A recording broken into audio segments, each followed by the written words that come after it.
حضرت عیسیٰ علیہ السلام یو ځل په لاره تېرېده،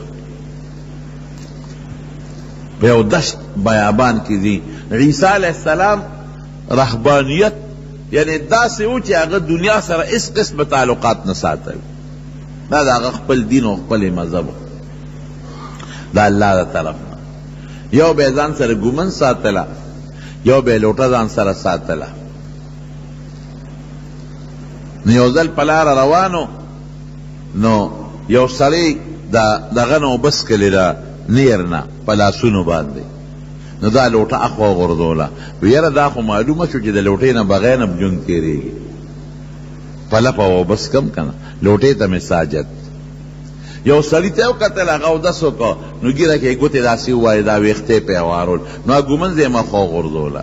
وایي د ګومنځ دا کار خو په دې خپلو ګوتو باندې هم کېږي، بس یو کونټی به ورسره او ګرځېده به خلکو ته به نصیحت کو. نو یو ځل په یو دشت بیابان علاقه کې تېرېده، یو غر ناشنا اوچت لوړ دګ. نو حضرت عیسیٰ علیہ السلام چې ورته وکتل نو حیران شو ورته. د پیغمبر علیہ السلام رونو طریقه هم ګورې دا وه چې د شپې به کله راپاڅېد او د ستورو ته به یې وکتل، د کائناتو ته به یې وکتل، نو دا آیت به وی ان فی خلق السماوات والارض واختلاف الليل والنهار لآیات لأولی الالباب. دا خدای د دې لوی قدرتونو نه به د الله لوی طاقت معلومه. نو عیسی علیہ السلام چې هغه غر ته وکتل، یا خدایا دومره اعلی اوچت غر دې پیدا کړی دی او لوی څوکه دې لکه د منارې ولیستې ده. خدای ستا څومره لوی قدرت او طاقت. الله ورته وفرمایل وی داسې وکړه، دې غر سر ته وخېږه. نو دی روان شو د غر سر ته وخت، چې بره لاړ نو د غر په دې څوکه باندې یو تیږه پرته وه، داسې هواره غټه تیږه وه. خدای څومره لویه خدایي او قدرت دی، دا غټه تیږه دی د دې غر دې څوکې ته څنګه جوړې ده چې د پاسه پې پرته ده. یا خدای دومره لوی طاقت. دی په دې سوچ کې دی چې یو زلزله راله، یو جړق وشو او هغه تیږه د هغه غر د سر نه اورغړېده پرېوته. الله ورته وایي د دې تیږې لاندې وګوره. نو دې وروخت هغه د تیږه چې د کوم ځای نه پرېوته، نو چې ویې کتل نو هغې کې یو انسان ولاړ دی د خدای عبادت کوي. حیران شو، خدایا دلته دې سړي ته ګوره او د خدای عبادت ته ګوره. خدای دې خوري څه او څکي څه، نو چې سر یې تاکه نو د انګورو غونچک ورته پروت دی او جام کې ورته اوبه پرتې دي. نورم حیران شو، پروردګاره دا سړی د دې غر په دې منځ کې، په دې څوکه کې، په دې غار کې لګیا دی، ستا عبادت کوي او د اوبو انتظام نه ولا خدای کړی دی او د رزق بندوبست ولا د میوې په شکل کې کړی دی، داسې روزي ولا خدای ته ورکوي. الله د ډېر لوی قدرت او طاقت مالک دی. چنجوله په تیږو کې دننه خدای روزي او الله رزق ورکوي. کبانو له په دې دریابونو کې دننه خدای روزي او خدای پاک رزق ورکوي. او دا مارغان سحر نه اوږې روزي او ماښام ماړه ځي. خدای دې هر چا له خپله روزي او خپل رزق ورکوي. دا ذمهداري د ربالعالمین اخیستې ده، مونږ هسې ځان مړ کوو. نو دې ورته حیران شو، خدایه دلته عجیبه د میوو په شکل کې رزق او دې اوبو ته وګوره او په دې دشت بیابان د غر په دې میز کې وګوره. الله ورته ویل دې سړي نه تپوس وکړه. نه عیسی علیہ السلام وی خدایا چې دې به د کله نه دلته ولاړې او ستا عبادت به کوي. وی پخپله دې تپوس وکړه.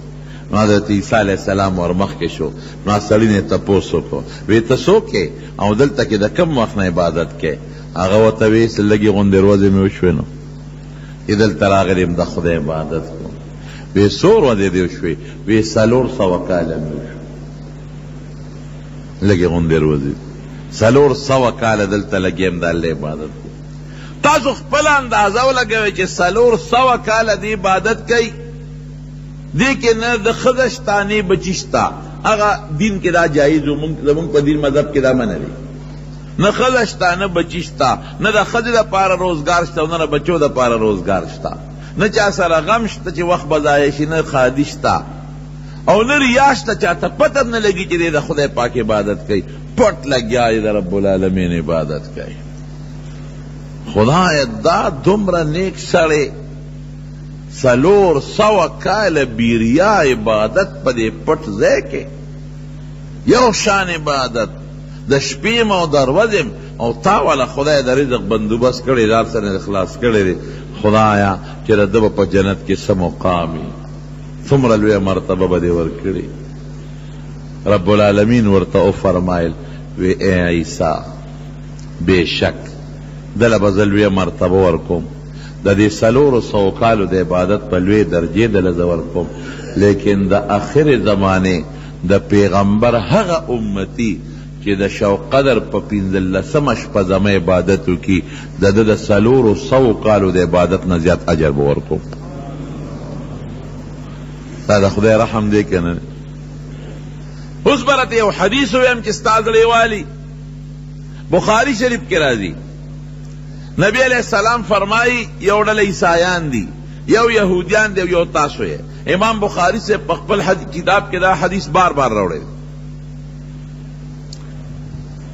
وی الله یو مثال ورکئی یهودیانو ته وی چې تاسو عملو کې تر د ماښامه پورې 1 روپۍ به در کوم 1 درهم.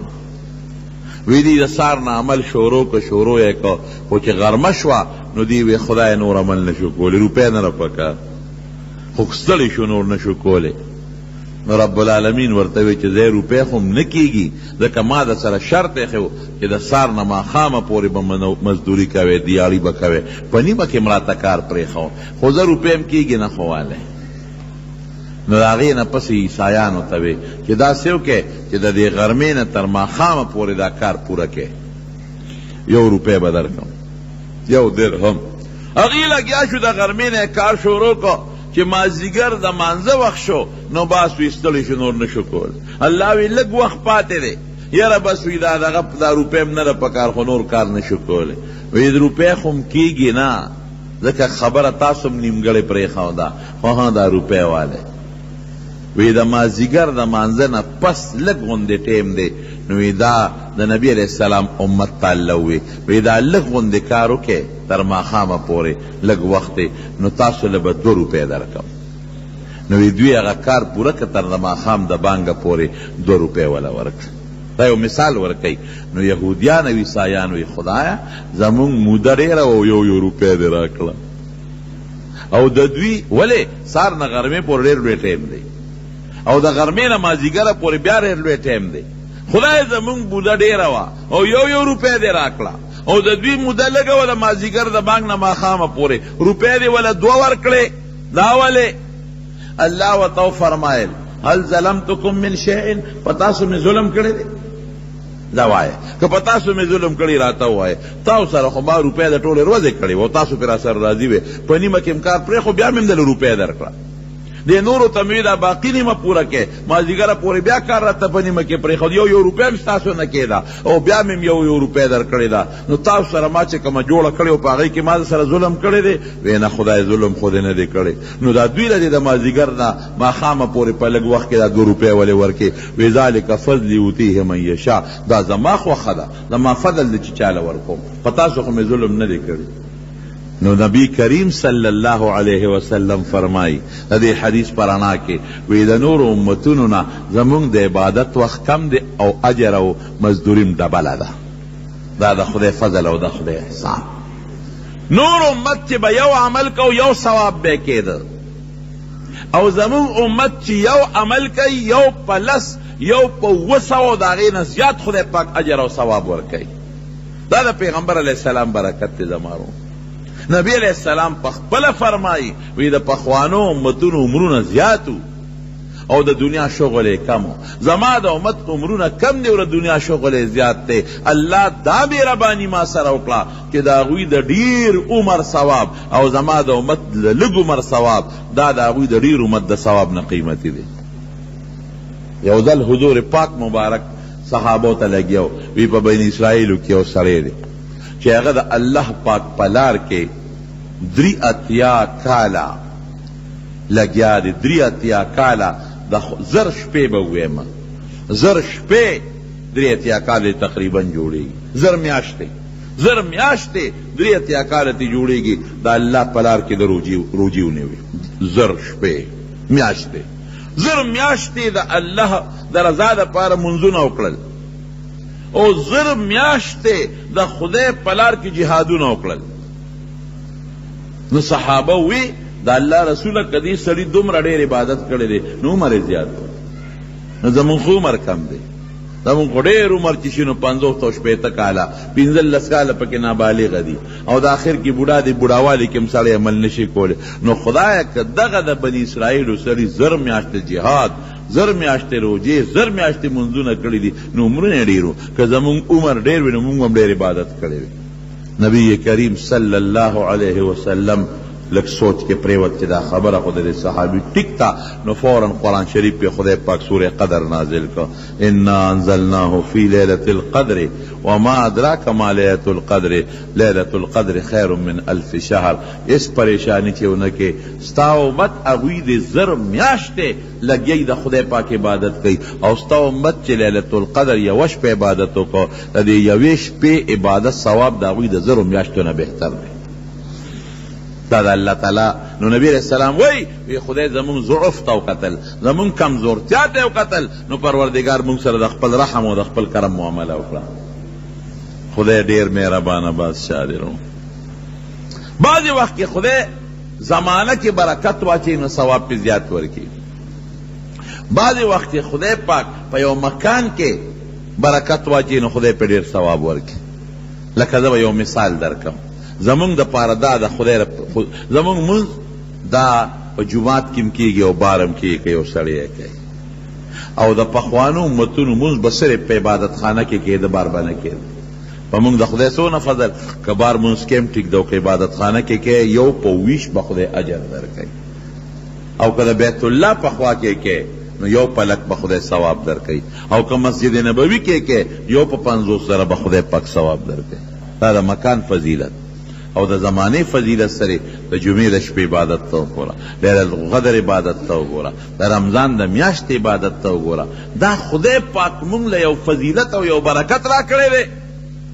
دا ټول په حقیقت کې د نبی کریم صلی الله علیه وسلم برکت دی، چې هغه برکتونه د خشته خشته شعاګانو او د خشته خشته انواراتو په شکل کې رب العالمین مونږ ته را رسولی دی. قسم